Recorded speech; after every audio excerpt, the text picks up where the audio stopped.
Bonjour et bienvenue dans une nouvelle vidéo vlog. Dans celle-ci, j'aimerais vous donner quelques nouvelles concernant certains projets passés, dont certains ont bien fonctionné et d'autres non. Mais d'abord, quelques personnes m'ont demandé si la scie à onglet me manquait. J'ai réalisé une vidéo il y a quelques mois expliquant pourquoi je l'avais retirée de l'atelier. Depuis, j'ai travaillé sur 5 projets de menuiserie différents, dont 2 ont déjà été présentés sur la chaîne et la réponse est que c'est compliqué. Voici 3 remarques depuis que je l'ai enlevé.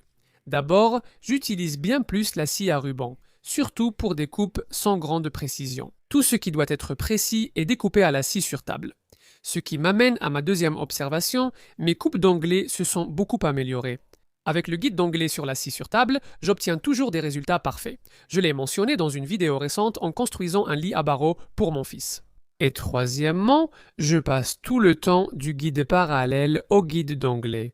Je les alterne sans arrêt sur chaque projet. Donc, si c'est le genre de choses qui t'agace, tu ne voudras probablement pas prendre la même décision que moi. Certains ont indiqué dans cette vidéo qu'une scie à onglet est idéale pour couper des chevrons et faire des travaux de construction. Mais ce genre de travail, pour moi, la plupart du temps, c'est plutôt des choses que je fais dehors ou loin de l'atelier de toute façon. Et dans ces situations-là, je n'ai jamais envie de prendre la peine d'installer une scie à onglet de toute façon. Cet outil nécessite vraiment un minimum de support pour couper des pièces longues. Et je trouve tout simplement que c'est beaucoup plus rapide, plus pratique et en fait plus agréable aussi d'utiliser une scie circulaire et une équerre de charpentier, ce qui, soit dit en passant, est la méthode que j'ai utilisée pour construire tout cet abri. J'ai plusieurs vidéos de construction sur ce sujet sur ma chaîne, lien ci-dessous. Mais cela m'a manqué lors de l'installation de la tuyauterie du nouveau système d'extraction. Couper des tuyaux PVC avec une scie à onglet est la méthode la plus rapide pour des coupes nettes, mais j'ai réussi avec une meuleuse. Je n'avais pas envie d'aller chercher et installer la scie à onglet juste pour quelques coupes de tuyaux. Sur une échelle de 1 à 10, un signifiant que cela ne me manque pas du tout et 10 qu'il faut absolument le remettre dans l'atelier, je dirais que je suis entre 3 et 3,5. Ça me manque parfois, mais je pense avoir pris la bonne décision pour moi et mon atelier. Même si on me proposait de récupérer ma scie et ma station à onglet d'un coup de baguette magique, je refuserais. Passons maintenant à un gros projet que j'ai réalisé avec l'aide d'Aiden de The Aiden Project, qui était un énorme puits perdu. Ça a été terminé il y a quelques mois maintenant, et waouh, quel travail ça a été! Une fois tout le travail difficile terminé, j'ai réussi à niveler le sol, à le compacter, puis à reposer et à mettre à niveau toutes les anciennes dalles de pavage du mieux que je pouvais, et la terrasse est maintenant de nouveau utilisable. Le drainage fonctionne parfaitement. Nous avons eu de très fortes averses et il n'y a aucun signe de problème. C'est sûrement la journée de travail la plus dure de ma vie, mais aussi l'un des projets les plus gratifiants auxquels j'ai participé. Souvent, je regarde par la fenêtre quand il pleut et ça me réchauffe le cœur en pensant à toute cette eau qui s'en va sans trace. C'est assez triste, non? J'ai réussi à enlever presque toute la terre en haut du jardin, donc la benne n'était finalement pas nécessaire. En revanche, à l'avant de notre maison, là où nous avons fait installer un puits perdu il y a quelques années, peu après notre emménagement par des professionnels, nous avons encore pas mal d'eau qui stagne à chaque forte pluie. Donc je m'inquiète un peu que tout cela doive être refait à un moment donné, et qu'on doive peut-être l'agrandir et ajouter des caissons d'infiltration supplémentaires ou quelque chose comme ça. Ce que je n'ai vraiment pas envie de faire, et évidemment, il faudra encore que je demande de l'aide pour ça. Un autre projet que j'ai réalisé cette année a été de fabriquer et d'installer ma propre cuisine faite main dans notre buanderie, y compris le plan de travail et la crédence. J'ai rencontré des problèmes sur ce projet, alors je voulais expliquer ce qui n'a pas marché et comment je les ai résolus.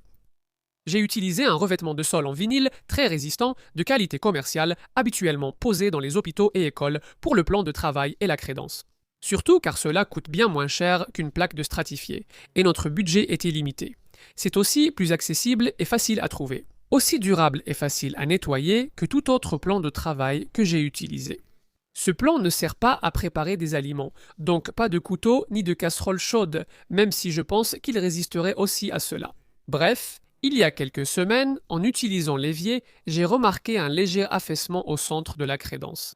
En gros, le vinyle se décollait du support en MDF. J'avais utilisé une colle contact en spray pour fixer le vinyle sur le MDF et, après quelques mois où tout allait parfaitement bien, ça commençait à lâcher. J'ai tapoté autour des plans de travail avec mon ongle, ce qui était une bonne façon de voir si ça se décollait à certains endroits, parce que ça sonne plein et solide là où la colle fait bien son travail. On peut détecter si ça se décolle à certains endroits grâce au son. J'ai remarqué que la majorité était solide, sauf autour du plan de travail où cela semblait décoller. Après avoir gratté, ça s'est effectivement soulevé à certains endroits sur les bords. Je soupçonne que c'est parce qu'avec le changement des saisons, le vinyle se contracte et se dilate, peut-être seulement de quelques fractions de millimètres, mais suffisamment pour décoller la colle. J'ai utilisé de la super glue avec un applicateur à micro-pointe pour recoller les zones décollées, puis j'ai serré avec une planche. Maintenant, c'est de nouveau très solide. Pour la crédence, cependant, c'était un peu plus compliqué à cause de la gravité et du fait que tout est scellé sur les bords avec du silicone. Donc, j'ai percé quelques petits trous avec un foret de 2 mm et j'ai injecté autant de superglue que possible, puis j'ai maintenu fermement pendant 1 ou 2 minutes. Malheureusement, à cause du design de ce vinyle, les trous sont introuvables. Je comptais reboucher les trous avec du mastic ou de l'enduit, mais après avoir réparé avec de la colle, je n'arrive plus à les retrouver. Ils sont invisibles. Et en regardant ça maintenant, on ne devinerait jamais que j'ai passé 10 minutes à le réparer. Et si ça lâche de nouveau l'année prochaine, ce que je ne pense pas d'ailleurs, mais si jamais ça arrive, je le réparerai encore une fois. Si vous écoutez le podcast Workshop Banter avec Matt de Banter Workshop et moi, une surprise très excitante arrive pour Noël. Nous organisons un quiz de Noël sur le travail du bois avec des questions de nos créateurs YouTube et bricoleurs favoris, ainsi que les vôtres. Ça va être super amusant, donc si vous n'êtes pas encore abonné, rendez-vous sur la chaîne YouTube Workshop Banter ou écoutez-nous via votre plateforme de podcast préférée. Les liens sont dans la description. Voici quelques contenus YouTube que j'ai récemment appréciés. True Blue Travelers ont transformé une ancienne camionnette de livraison Sainsbury's en camping-car, qu'ils viennent de finir, et partent maintenant voyager avec. Super chaîne. Jess et John sont très drôles et réalisent d'excellentes vidéos riches en détails.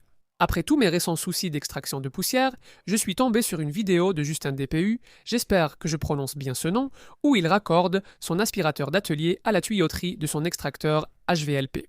C'est une expérience vraiment intéressante et honnêtement, ça m'a un peu époustouflé. Donc, si comme moi vous êtes perdu dans le labyrinthe pour trouver la meilleure solution d'extraction, je vous recommande d'y jeter un œil. Ça donne matière à réflexion. Si vous n'avez pas encore découvert la chaîne de cuisine de Matt de Badger Workshop, Kitchen Ramblings, regardez-la absolument. C'est superbe. Enfin, je voulais juste vous montrer quelques nouveaux outils que Milwaukee m'a envoyés et qu'ils ont sortis récemment, dont le premier est un outil que j'avais sur ma liste de souhaits depuis longtemps.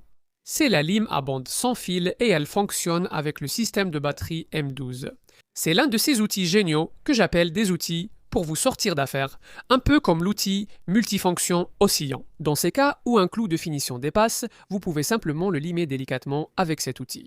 J'utilise ces outils assez souvent, mais ils n'apparaissent pas très souvent dans mes vidéos, parce que, comme je le dis, c'est juste l'un de ces outils qui vous sortent d'affaires de temps en temps. Avant, j'utilisais l'évolution, qui est un outil filaire et qui était très bien aussi, mais je préfère toujours mes outils sans fil parce qu'on peut les emmener partout et on n'a pas à s'embêter avec les câbles. Ensuite, il y a la scie sauteuse à poignée champignon. C'est la première fois que j'utilise une scie sauteuse à poignée cylindrique. Celle-ci fonctionne sur le système M12. Matt et moi en avons parlé dans un récent épisode de Workshop Banter. Et oui, je préfère déjà largement ce modèle à la poignée en forme de dé habituelle. Elle souffle très bien, possède des réglages pendulaires et je l'aime tellement que j'ai déjà rangé mon ancienne scie sauteuse M8, car je ne pense pas la réutiliser. Et enfin, la défonceuse sans fil d'un demi-pouce. Comme vous le savez peut-être, je n'utilise pas très souvent les défonceuses. En général, j'essaie de trouver d'autres façons de m'y prendre. Vous avez sans doute remarqué que j'utilise ces outils plus souvent, car je tente de dépasser ma peur. Je n'ai pas encore testé celui-ci, mais j'ai hâte. Voilà pour cette fois. Merci d'avoir regardé la vidéo, j'espère qu'elle vous a plu.